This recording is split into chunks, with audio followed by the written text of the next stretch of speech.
No idea what to prioritize in your first 90 days? I'm going to share the 5 things you need to focus on for succeeding in your new leadership role. If you haven't subscribed yet, hit the subscribe button and the bell to be notified every time I post a new video about biblical leadership advice. I have a leadership consulting business dedicated to helping leaders thrive in their leadership and life, and now it's your turn. Leaders are especially overwhelmed and even vulnerable in their first 90 days because of the expectations they have of their new role and of themselves. The most common 4 mistakes I see leaders make in new roles, be it in ministry, in nonprofits, in corporations, are 1, believing a leader is someone who tells others what to do and think. 2, believing leaders must figure out the best next steps forward by themselves. 3, believing the tasks have to be their main priority. And 4, their personal achievement is the main goal if they want to be successful for the long term. The consequence of approaching leadership this way is you might get to the finish line, but you'll get there alone and you'll likely leave a really dramatic wake behind you. So how can you avoid this and set yourself up for success? The truth is that leadership is all about people. So the real question is, what do you do in your first 90 days to set you and others up for success? Here are the 5 things to focus on in your first 90 days. Number 1, your mindset. Going into your first 90 days, you can be confident. Why? Because you already got the job. They hired you. They want you to be in this role. And so while it can feel like there's a pretty steep learning curve the first 90 days, and there is, let's be real, you can also face your first 90 days confidently, knowing that you already got the job. So you can confidently bring yourself to the table. You can be confident that you can contribute right now as you are. You can be confident that your voice matters right now as you are, not 6 months down the road when you have figured everything out. But today, your voice already matters today. Your contributions already matter today. You are wanted at the table right now, so you can confidently show up in those first 90 days. Number 2, focus on others. The most common mistakes that leaders make in a new role is to focus solely on themselves and what they need to learn in order to succeed. But the opposite is true and where you need to focus and prioritize for those first 90 days. And that is getting to know and establishing relationships with the people that you work with. It might be a boss. It might be a new team. It might be people that you're going to collaborate with. It might be new clients or customers or congregation members. There are a lot of people that will contribute to the success of your team and you moving forward. And the only way that you move forward together, the only way that success is going to be possible in the long term is for you to have buy-in and genuine trust established with the people on your team, with the people that surround you, with the people that you collaborate with the people that you work with the people that you serve. So your number 1 priority in those first 90 days is to focus on others. It's to get to know others. It's to establish genuine relationships with others and to start developing relationships of genuine trust. You cannot rely on your title. You cannot rely on your position. You cannot rely on your office location as a way of establishing trust with others, as a way of getting buy-in from others, as a way of having others trust you.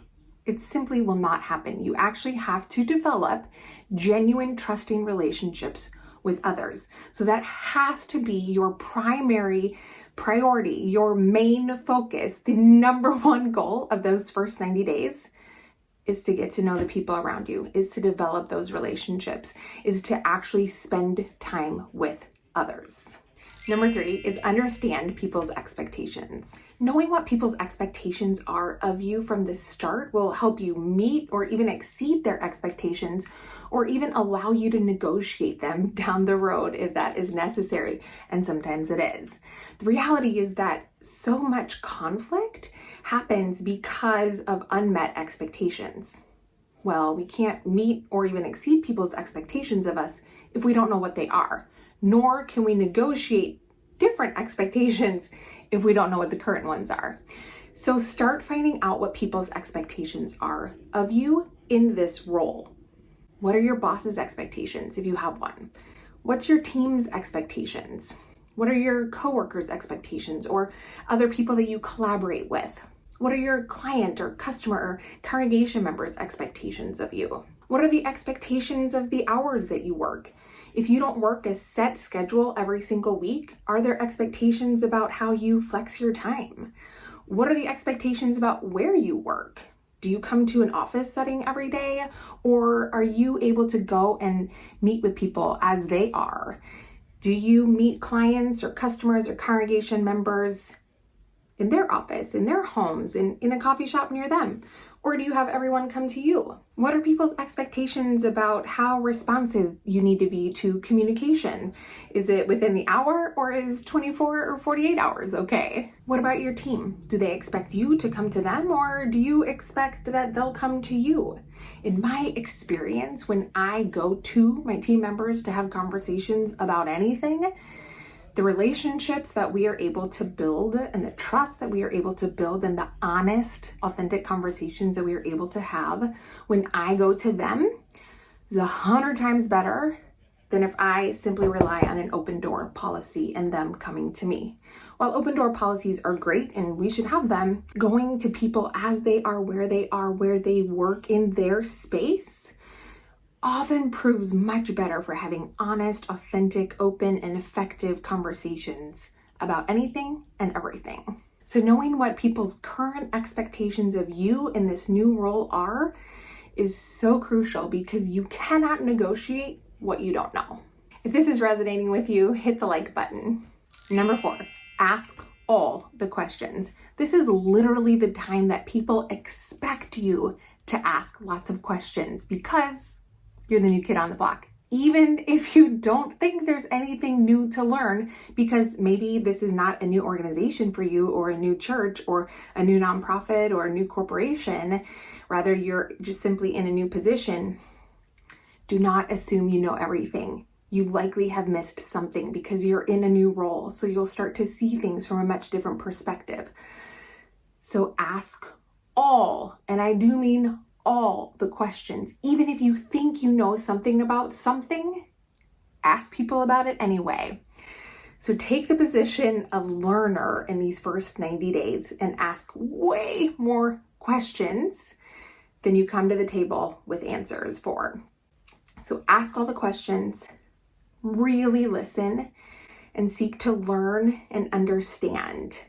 Your goal could be, for the first 90 days, that you learn 3 new things every single day. Because ultimately, with your team, here are the questions that you're gonna wanna be able to answer together.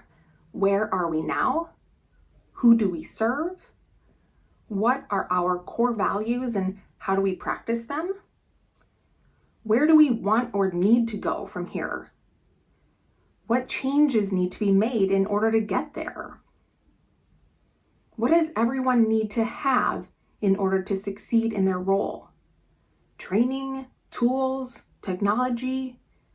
What are the resources each and every person on your team needs to have so that they can succeed?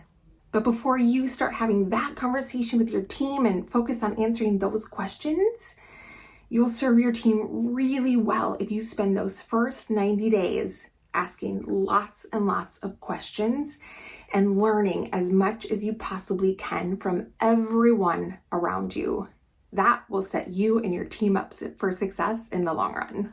And the number 5 thing to focus on during your first 90 days is your personal health.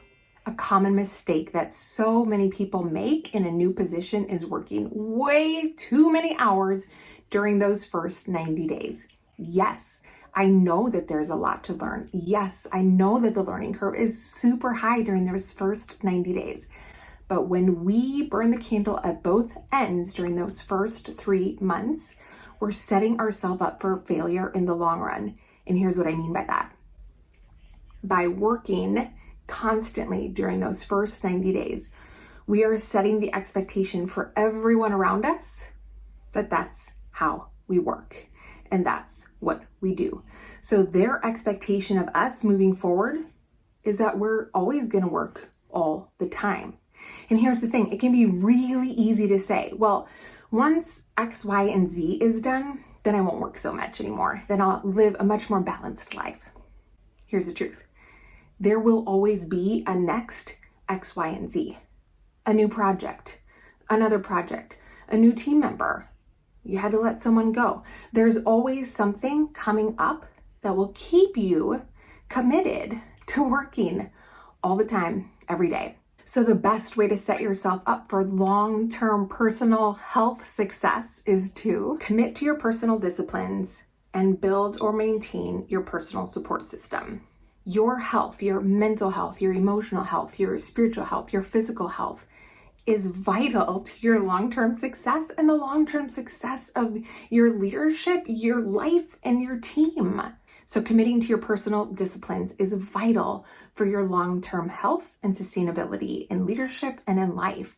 So committing to those disciplines, which might be sleep or rest, drinking enough water, journaling, time in prayer, time in the Bible, time with friends and family. Yes, that actually goes a long way toward our health. Whatever it might be for you, make sure to maintain the priority of those personal disciplines during those first 90 days. And then build or maintain your personal support system. New roles often mean new people need to be added to our support system, be that a new coach or a new coaching small group or cohort, or a new therapist or a new small group. Who do you need in your corner to help you become the leader that you were created to be? Now that you know the 5 areas to focus on during your first 90 days in your new leadership position, where do you go from there? Weekly, I write articles to equip and empower leaders to thrive in their leadership and life. The link is below to subscribe. If you like this video, be sure to hit that like button, subscribe, share it with your friends, and I'll see you next time.